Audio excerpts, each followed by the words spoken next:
profeta Jonas, capítulo 2. Assentado mesmo, quero fazer a leitura desse texto, peço que você me acompanhe.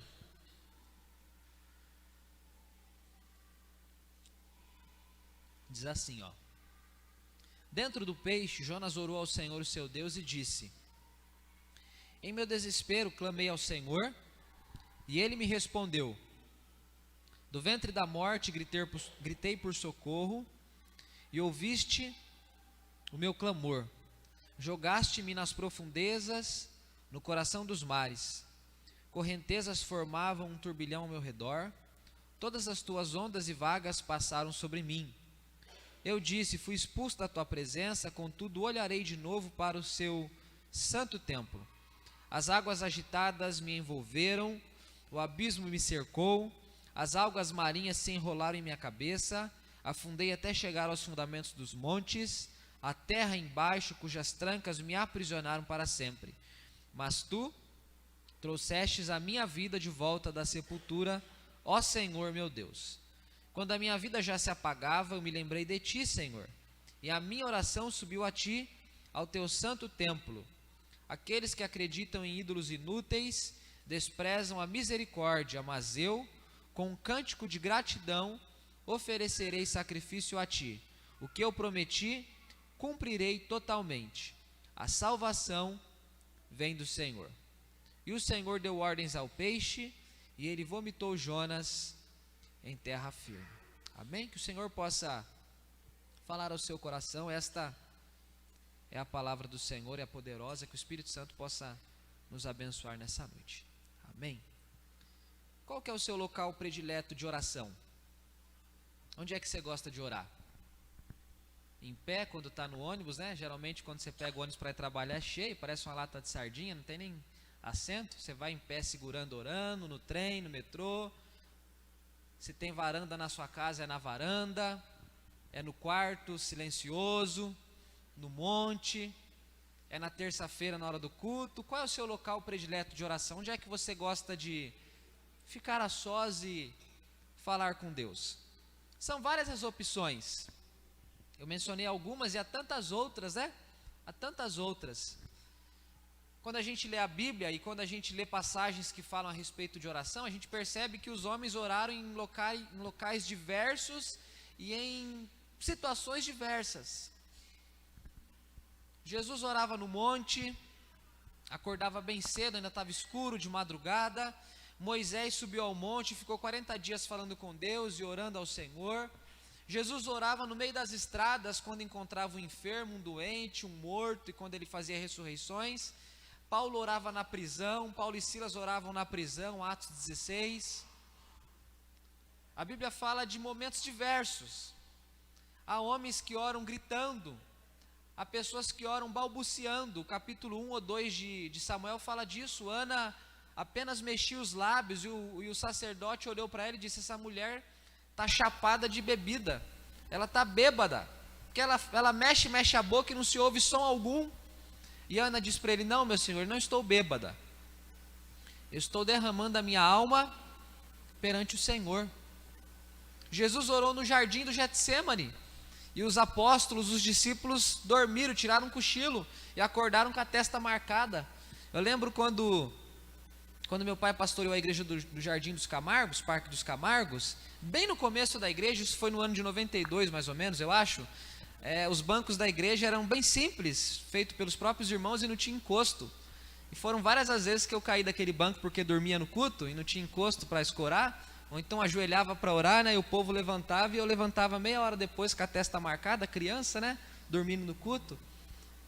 Parece que foi isso que aconteceu com os apóstolos lá no Getsêmani. Jesus disse para eles: vocês não podem nem por uma hora vigiar comigo? E ele se retira e continua orando. Ele volta de novo, o que ele vê de novo? A mesma cena, os homens lá cochilando, dormindo. Ele repetiu a mesma coisa. Então a Bíblia não sacraliza para nós qual é o modo correto de orar.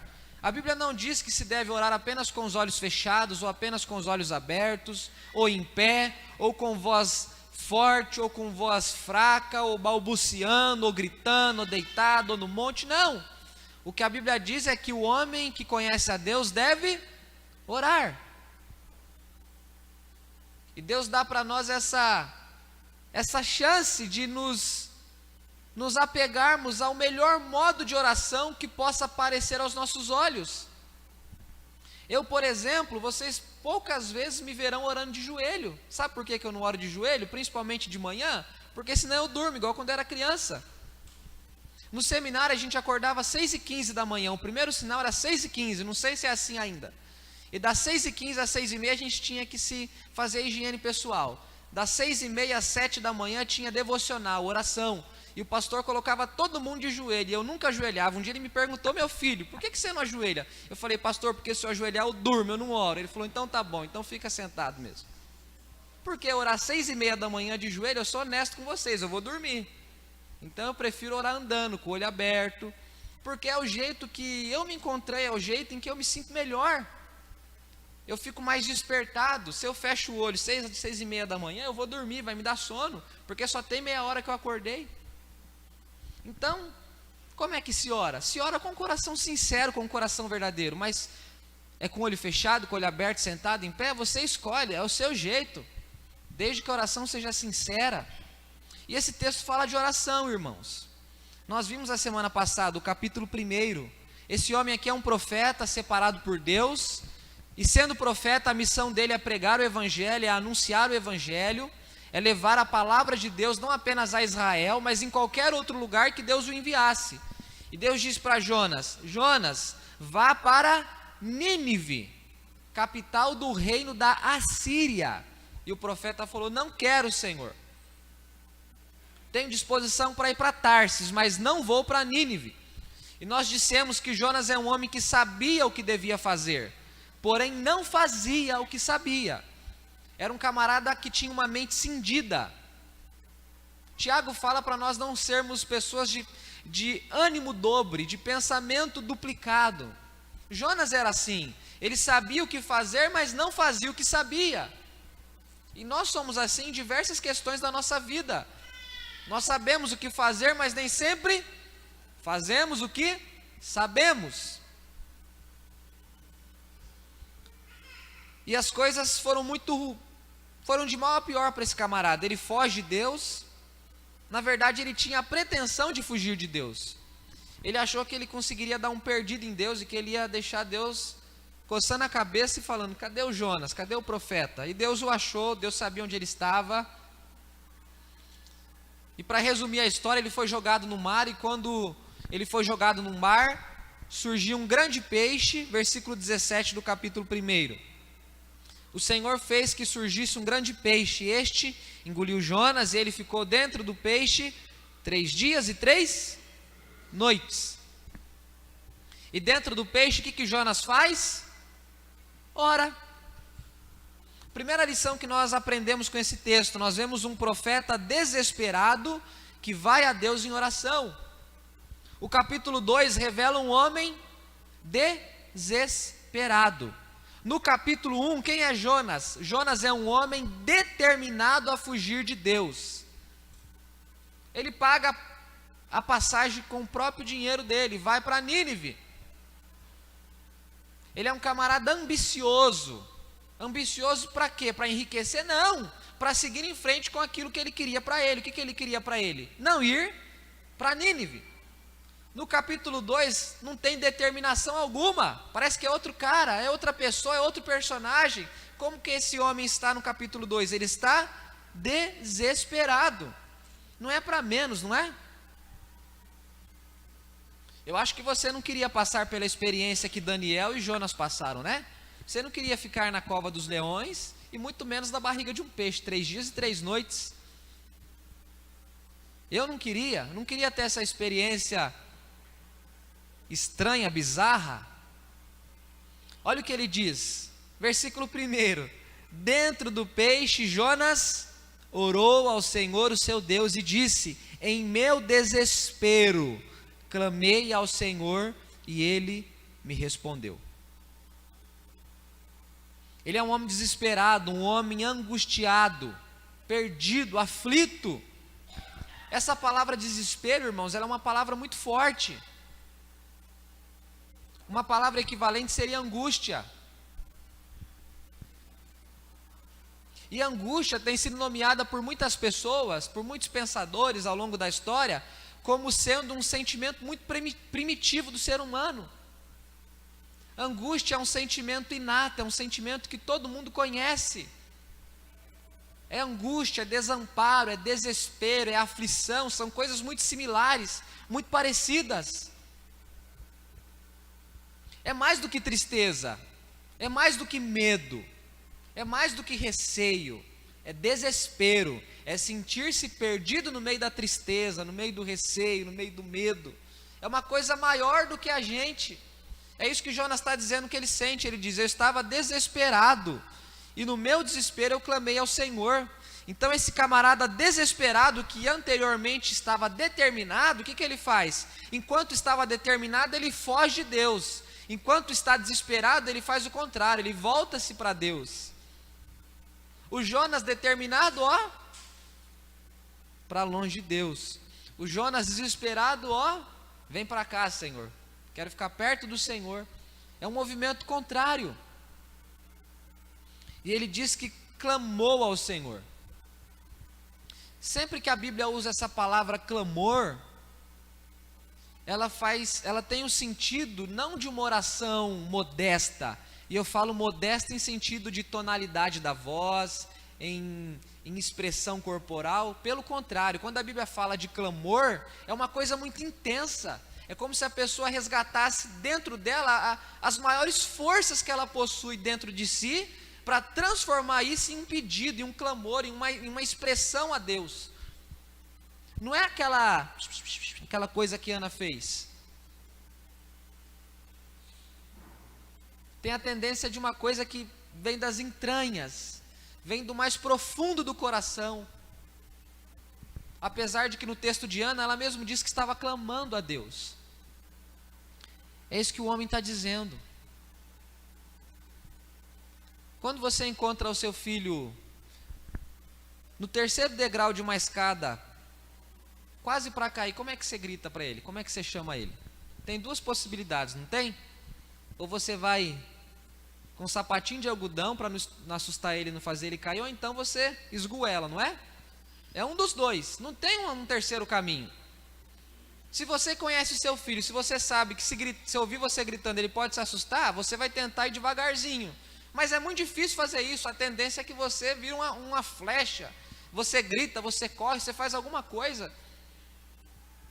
É essa ideia de uma coisa intensa, de uma coisa profunda, de uma coisa forte. É isso que Jonas faz. Ele está desesperado, mas em meio ao desespero ele resgata forças dentro dele para fazer o quê? Para clamar ao Senhor. Irmãos, qual que é o propósito de Deus para Jonas dentro desse livro, dentro do capítulo 1? Nós sabemos, Deus queria que Jonas fosse a Nínive. Eu pergunto para você, Deus queria Jonas dentro da barriga do peixe? Deus queria Jonas onde? Em Nínive. Já que ele não quis ir para Nínive de outro jeito, ele teve que ir para Nínive por onde? Pela barriga do peixe. Não é o meio que Deus usa, mas é o local onde Deus quer que Jonas chegue. Esse é o alvo de Deus para Jonas. O caminho de Deus para Jonas é: Jonas, te quero em Nínive. Senhor, mas não quero o que o Senhor quer. Tá bom, você não quer do meu jeito, vamos do outro jeito. O meu jeito seria você me obedecer pelas suas próprias pernas. Você não quer do meu jeito? Vamos do seu jeito. O seu jeito é mais eufórico, né? Tem mais emoção. Vamos do seu jeito, Jonas. E foi do jeito do Jonas. Ele diz que clama ao Senhor, e logo após dizer que clamou ao Senhor, ele diz que Deus o respondeu. Quantas vezes na vida você já teve essa ação tão rápida de Deus ao seu favor? De clamar a Deus e Deus responder você. Você pode até dar risada da minha cara, mas eu vou contar uma coisa para vocês, que você pode rir, mas para mim foi Deus que me ouviu aquele dia. O CPA fica na Avenida Alameda Amazonas, é isso? Talvez vários de vocês conhecem aqui a Alameda Amazonas ali em Alphaville. O centro de estágios do curso que eu faço é ali naquela Alameda. E de quarta-feira, agora não porque já acabou as aulas, eu estou de férias, graças a Deus, né? A partir dessa semana, eu tinha que chegar ali 7 horas da manhã, sendo que as aulas começam às 8, sabe para quê? Para estacionar o carro, de tão corrido que é o negócio. De manhã aquilo ali é um fervo, porque tem uma escola ali, tem várias empresas, ali é terrível, terrível, terrível.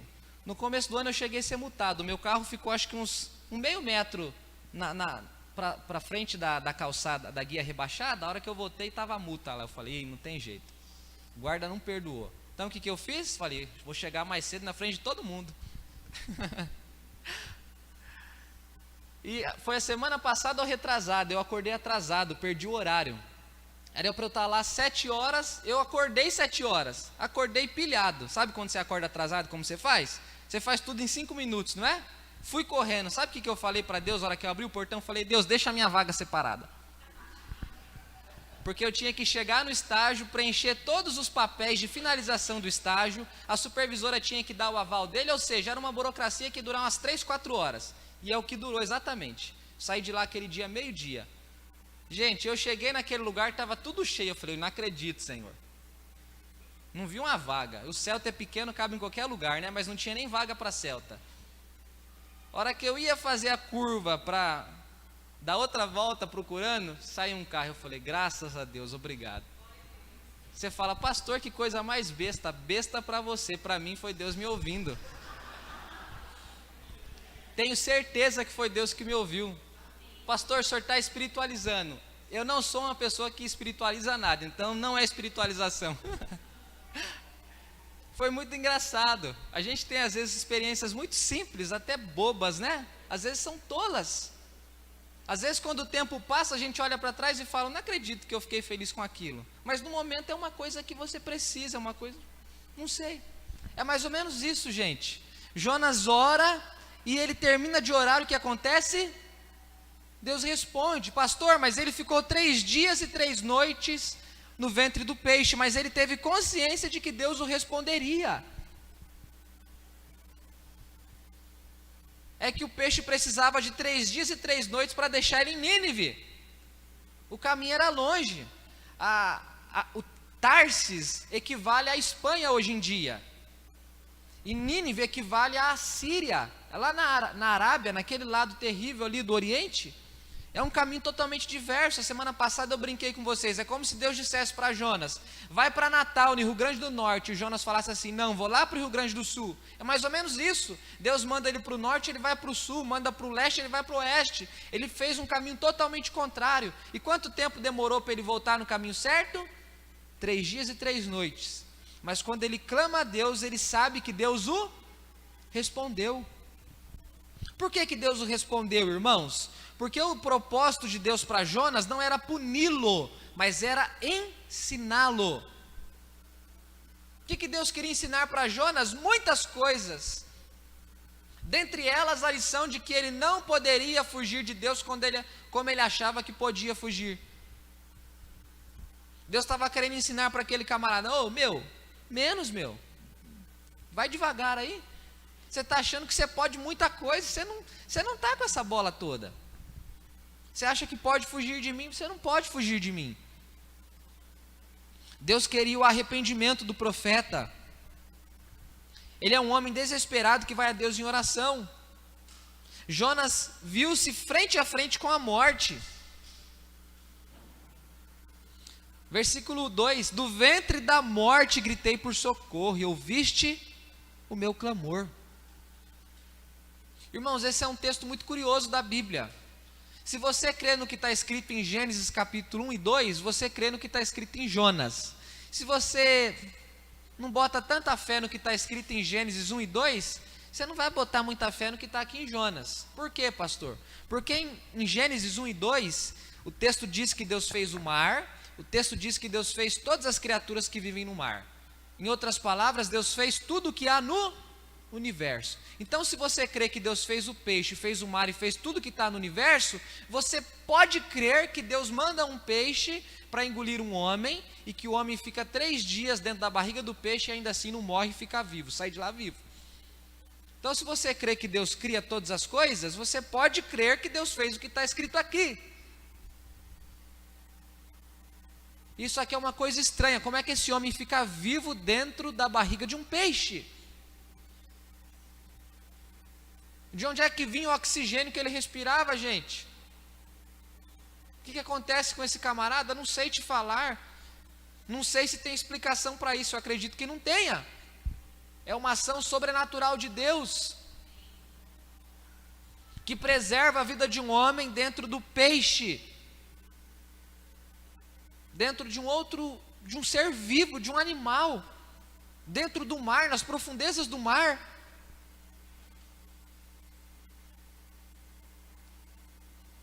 Então ele diz: quando eu encontrei a morte bem na minha cara, o que eu fiz? Gritei por socorro.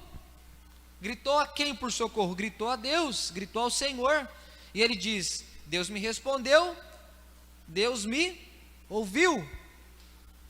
Isso aqui é chamado de paralelismo, é quando ele fala a mesma coisa com palavra diferente. É uma estrutura poética usada na literatura hebraica. Isso acontece em vários salmos. Salmo 19 diz: os céus manifestam a glória de Deus. A parte B responde a mesma coisa: e o firmamento anuncia as obras das suas mãos. Céu e firmamento é a mesma coisa. Quando Jonas diz assim: no meu desespero eu clamei ao Senhor, ele me respondeu. Do ventre da morte eu gritei por socorro e ele ouviu o meu clamor. Ele está falando a mesma coisa com palavras diferentes. Ele está enfatizando que ele clama e que Deus responde, que ele grita e que Deus ouve. Aí ele diz: eu estava no coração dos mares, eu estava nas profundezas terríveis, e Deus me ouviu. Em outras palavras, irmãos, mesmo no desespero, Jonas tem consciência de que Deus continuava sendo soberano, até mesmo diante daquela situação de desobediência que ele tinha causado. Olha a consciência desse homem, que legal. Ele sabe: Deus me mandou para lá, eu vim para cá. Mas ainda que Deus me mandou para lá e que eu tenha vindo para cá, Deus continua sendo Senhor, continua sendo soberano, continua sendo Criador e dono, além do mais, sustentador da vida.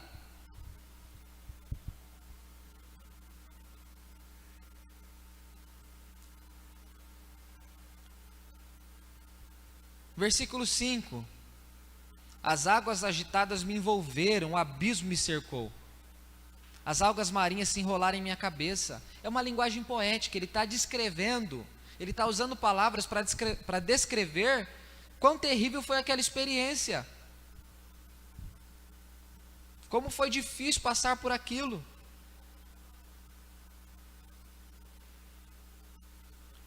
Mesmo no desespero, jogado no coração dos mares, essa é a expressão que ele usa: eu estava no coração dos mares. Do coração dos mares eu gritei por socorro e Deus me ouviu.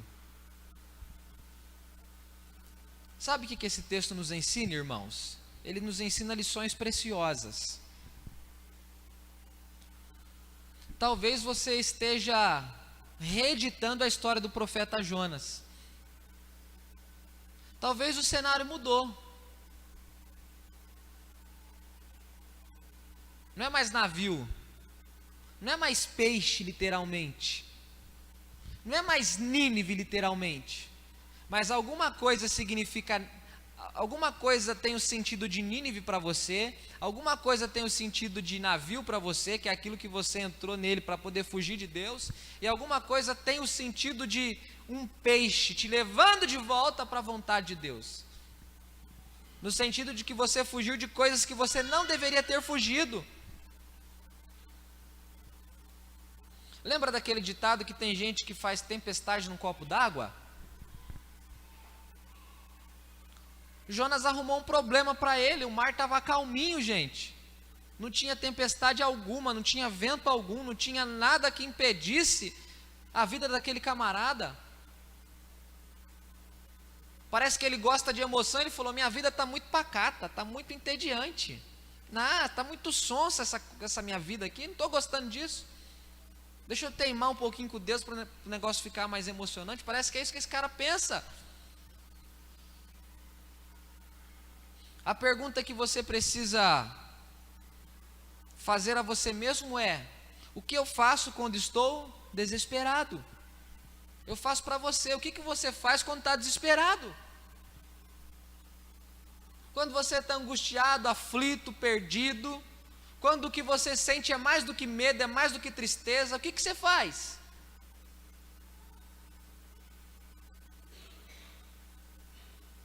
Tem várias opções, não tem? Tem quem corre para o bar e enche a cara com todas, não é? Para afogar as mágoas. Tem quem vai dormir, sabia que tem quem vai dormir? Que é um outro jeito de afogar as mágoas também. O cara se enfurna com a cabeça debaixo do travesseiro e dorme até. Tem quem fica rindo. O mundo em volta dele tá só dinamite, ele fica rindo. E você fala: ele está alegre nada, ele não sabe o que ele tem. Tem muitas reações, tem muitas coisas que a gente pode fazer quando está desesperado, quando está aflito, quando está com medo, quando está angustiado. Dá para a gente fazer uma porção de coisas.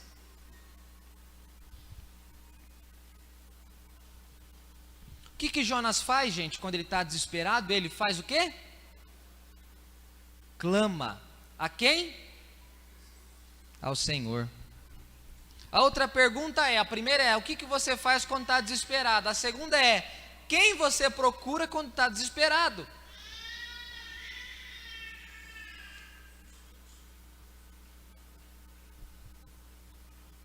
No meio do desespero, você tem consciência de que Deus continua sendo o Senhor? Você tem consciência de que Deus continua sendo o Criador, aquele que arquiteta, que mantém, que sustenta, que organiza todas as coisas na criação? Esse texto me ensina, irmãos, uma lição que é muito preciosa. Particularmente, ele me ensina que a minha oração não deve ser fruto apenas das minhas aflições, mas das minhas afeições. Muitas vezes a sua oração é fruto da sua aflição e não da sua afeição. Afeição é afeto, é amor, é sentimento, é gratidão. Quantas vezes você ora não porque tem afetos por Deus, mas porque está tomado por aflição?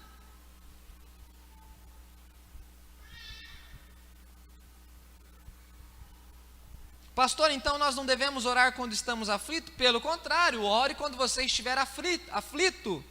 Mas que suas orações não venham apenas da sua aflição, mas que elas brotem das suas afeições por Deus, do seu amor por Deus. Em outras palavras, não faça igual o sapo, não espera a água bater na bunda para pular, não. O sapo faz isso. A água encosta nele, ó. A água encosta de novo, ele, ó. Às vezes espiritualmente a gente faz isso, a gente vive a vida assim, irmãos. 1 ano, 2 anos, 3, 4, 5, 10, 20. A gente passa uma vida se relacionando com Deus assim.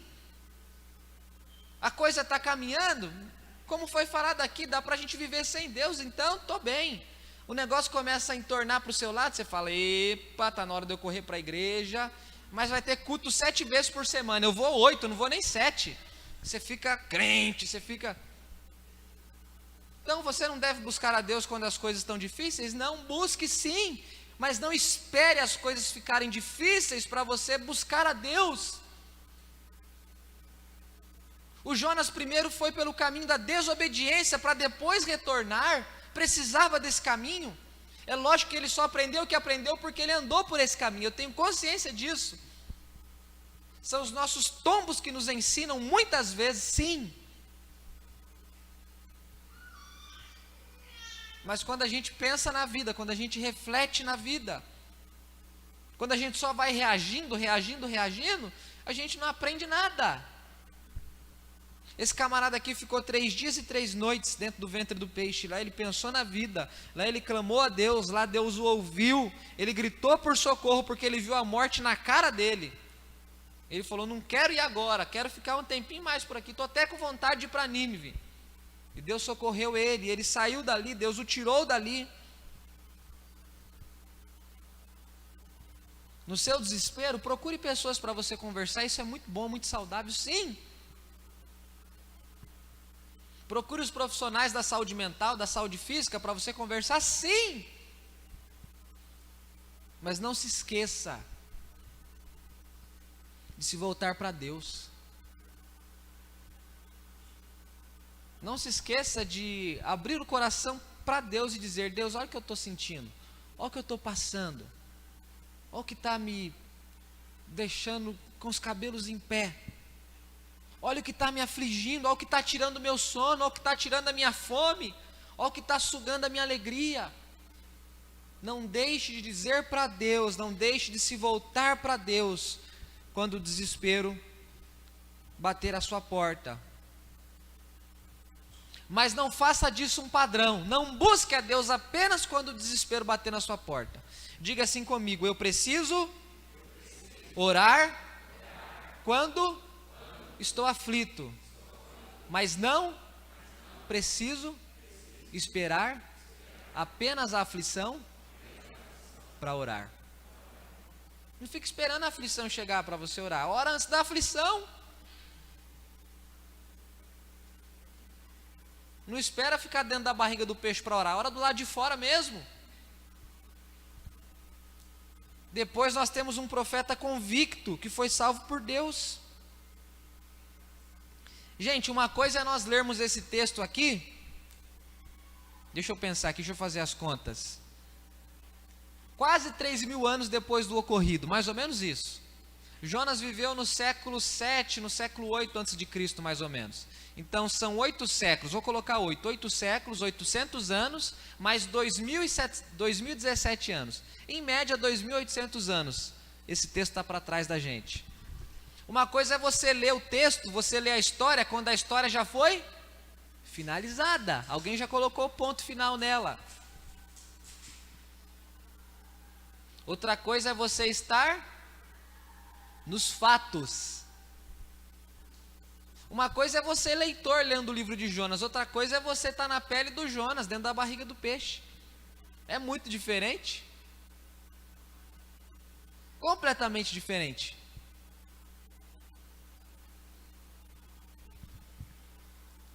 Esse texto foi escrito após o fato e não durante o fato.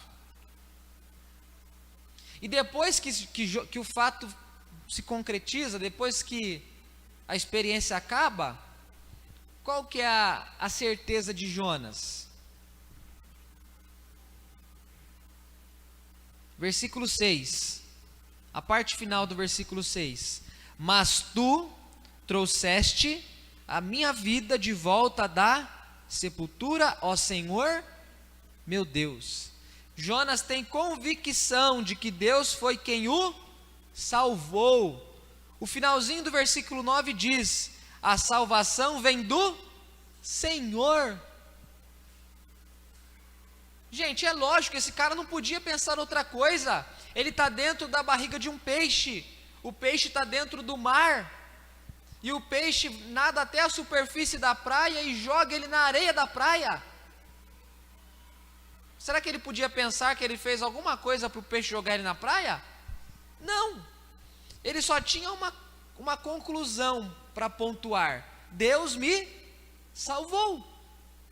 Deus me salvou. A convicção dele é que Deus o salvou. E parece simples essa afirmação, mas ela não é nada simples, irmãos. Porque enquanto a gente se sente autossuficiente, Deus não é para nós um salvador.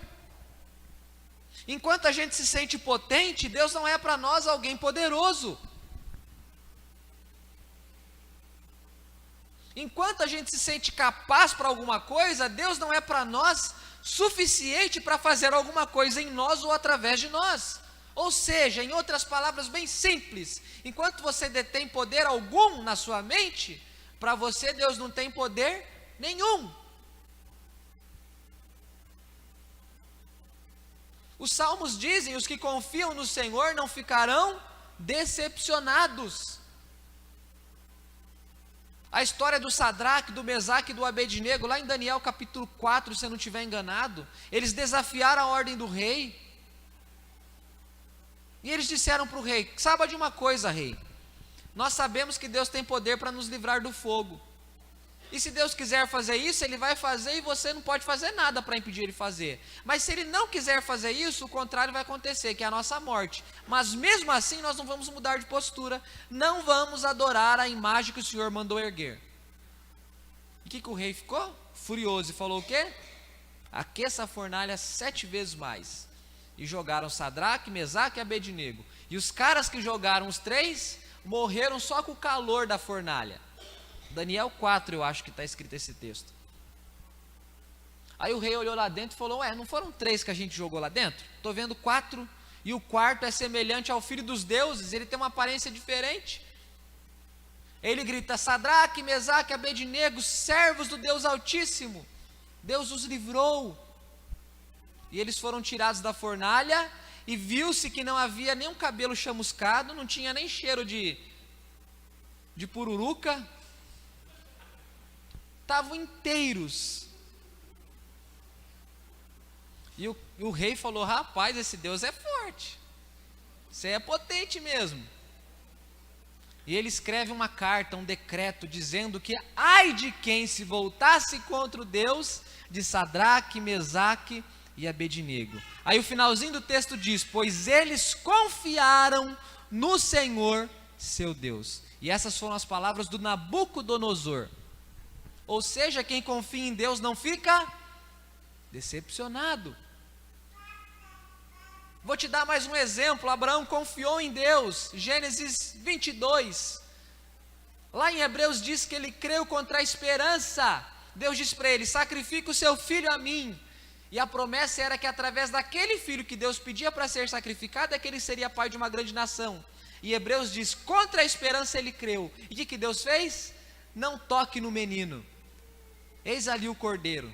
E ele foi lá e pegou o cordeiro preso pelo chifre e colocou no lugar do Isaac, tirou Isaac dali e voltou para casa sem precisar levar ao fim o sacrifício. Por quê? Confiou no Senhor, o seu Deus. Te dou um exemplo contrário. Pedro andando sobre as águas. Pedro vê Jesus sobre as águas. E os discípulos cheios de medo: é um fantasma, é um fantasma, é um fantasma. Jesus disse para Pedro: Pedro, não é fantasma coisa nenhuma, sou eu, vem aqui ter comigo. Foi o contrário, né? Pedro disse: Senhor, se é o Senhor mesmo, esse Pedro era ousado, se é o Senhor mesmo, manda eu ir andando sobre as águas ao teu encontro. Jesus falou: então venha. E Pedro, deu um passo, não sei quantos passos ele deu, mas por mais de um passo ele andou sobre as águas. Mas na hora que ele olhou para o mar, ele falou: rapaz, esse negócio aqui deve ser fundo. E quando ele não confia totalmente em Jesus, o que ele faz? Perceba, quando se confia em Deus, quem confia nele é socorrido por ele. Quando você descrê de Deus, é porque você acha que você ainda pode fazer alguma coisa. É isso que a Bíblia ensina, gente. Quando você não confia totalmente em Deus, sabe em quem você está confiando? Em você mesmo. Jonas confiou em Deus. E Deus fez o que com ele? Socorreu. Deus o salvou. Deus o salva porque tinha um plano maior para ele. Qual era o plano maior? Proclamação. Mas Deus também o salva porque ele confiou nele.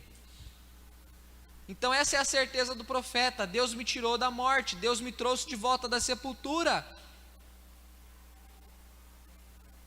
Jonas é grato por isso. Ele diz: eu vou oferecer sacrifícios, eu vou cantar cânticos de gratidão. Eu prometi a Deus, e o que eu prometi eu vou cumprir totalmente. O texto oculta de nós o que ele promete. Eu tenho a impressão de que ele prometeu para Deus que ele iria para Nínive quando saísse da barriga do peixe. Essa é a sensação que eu tenho. O texto não diz qual foi a promessa que ele fez. Olha o que diz lá no versículo 9, 2:9. Mas eu, com cântico de gratidão, oferecerei sacrifício a ti. O que eu prometi, cumprirei totalmente. A salvação vem do Senhor. O que ele prometeu? Ele não disse, mas me parece que a promessa dele foi: vou para Nínive. Tenho a impressão que é isso que ele disse para Deus: se o Senhor me tirar daqui, eu vou lá para Nínive, eu vou fazer o que eu devia ter feito há 3 dias atrás. Então ele disse que vai cantar um cântico de gratidão, vai oferecer um sacrifício. E Jonas aqui expressa um conceito que é central no Evangelho: a salvação vem do Senhor. Paulo desenvolve todo esse conceito no Novo Testamento. Para resumir, em Efésios 2,8 ele diz: pela graça vocês são salvos, isso não vem de vocês, é dom de Deus. Jesus é o Salvador, a salvação está em Cristo, a salvação é pela graça, e Jonas entende isso aqui, ele diz: a salvação vem de Deus. Salvação no Antigo Testamento, irmãos, tem sentido tanto de livramento, que é ser livre da doença, da enfermidade, da morte, da guerra, da morte pelos inimigos, tudo isso tem um sentido de salvação. Os salmos falam de salvação, e nem sempre está falando de salvação eterna, muitas vezes está falando de uma salvação corriqueira, momentânea. É o salmista dizendo: me livra da morte, Senhor. É o que acontece aqui. Jonas não está falando de uma salvação eterna, Jonas está falando de uma salvação momentânea. Qual é a salvação? Ficar vivo mesmo que eu esteja na barriga do peixe. Essa é a salvação que ele está dizendo. Mas o contexto maior da Escritura vai ampliar essa ideia aqui, vai dizer que a salvação, em qualquer sentido, vem de Deus. Deus é o Salvador. E o texto termina dizendo, versículo 10: e o Senhor deu ordens ao peixe, e ele vomitou Jonas em terra firme. Semana passada eu disse para vocês: o peixe obedece a Deus, o mar obedece, o vento obedece, tudo obedece a Deus nesse livro aqui, irmãos, menos o profeta. Menos o profeta. Deus dá ordens para o peixe o obedece. Deus dá ordens para Jonas. Perceba que é a mesma palavra. Leia comigo o versículo 1 do capítulo 1. Jonas 1:1. A palavra do Senhor veio a Jonas, filho de Amitai, com esta ordem. Versículo 10 do capítulo 2. E o Senhor deu ordens ao peixe. É a mesma palavra. Deus dá ordem para o profeta com a cara de pau responde o que para Deus? Não. Deus dá ordem para o peixe obedece. O que esse segundo princípio do texto nos ensina? Nos ensina que Jonas tem convicção de que foi salvo por Deus. A pergunta que eu faço a você é: a quem você acredita a sua salvação?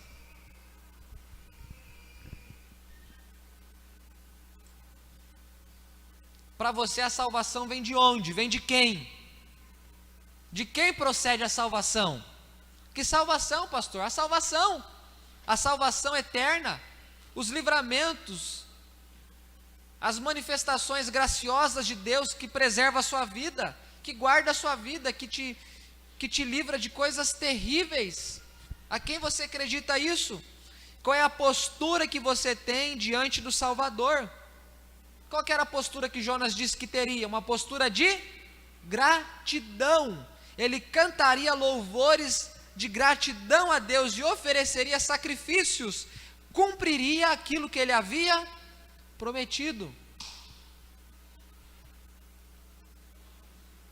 Qual é a sua resposta diante da salvação de Deus?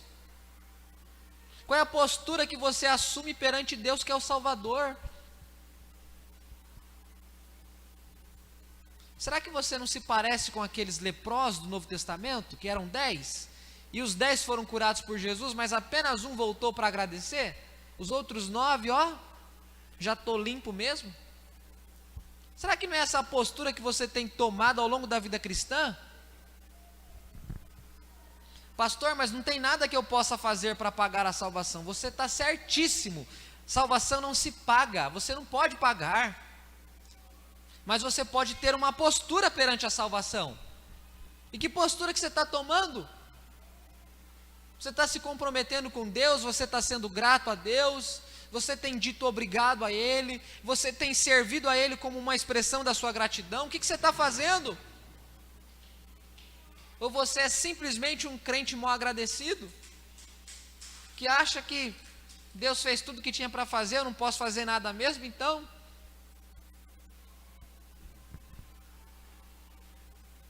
Isso é muito penoso, irmãos.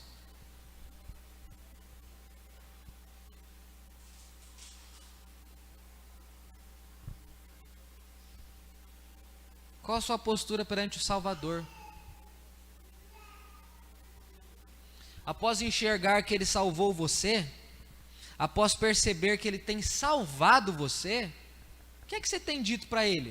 O que é que você está planejando dizer para Ele? Como é que você está querendo viver a vida? Vamos pensar no tempo que a gente está? O que você está pensando para 2018? Pastor, parece que tudo isso tem a ver com mérito, com aquilo que a gente faz. Não, tem a ver com responsabilidade.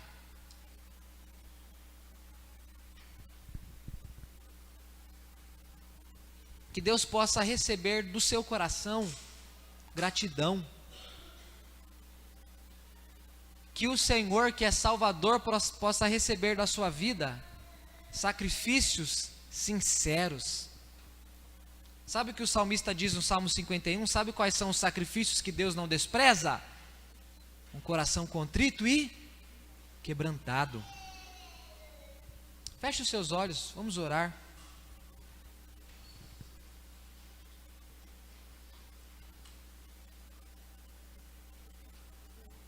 Talvez você espera o caos para se aproximar de Deus. Permaneça com seus olhos fechados, vamos orar.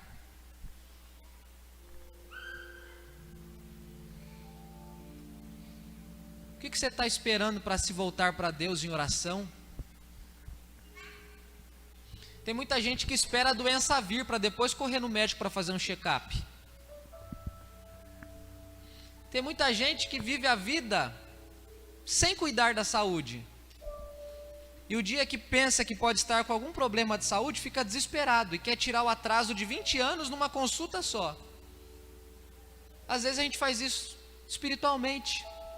A gente vive a vida irresponsavelmente. E a vida vai se desorganizando, as coisas vão ficando terríveis. É igualzinho aquele barco, é uma tempestade terrível. É nego jogando mala para fora para o barco ficar mais leve, para não morrer afogado. É um barraco só. E a gente espera tudo dar errado, a gente espera tudo tomar um rumo diferente para depois se voltar para Deus. Não é preciso isso, a gente não precisa esperar essa situação para se voltar para Deus. É possível.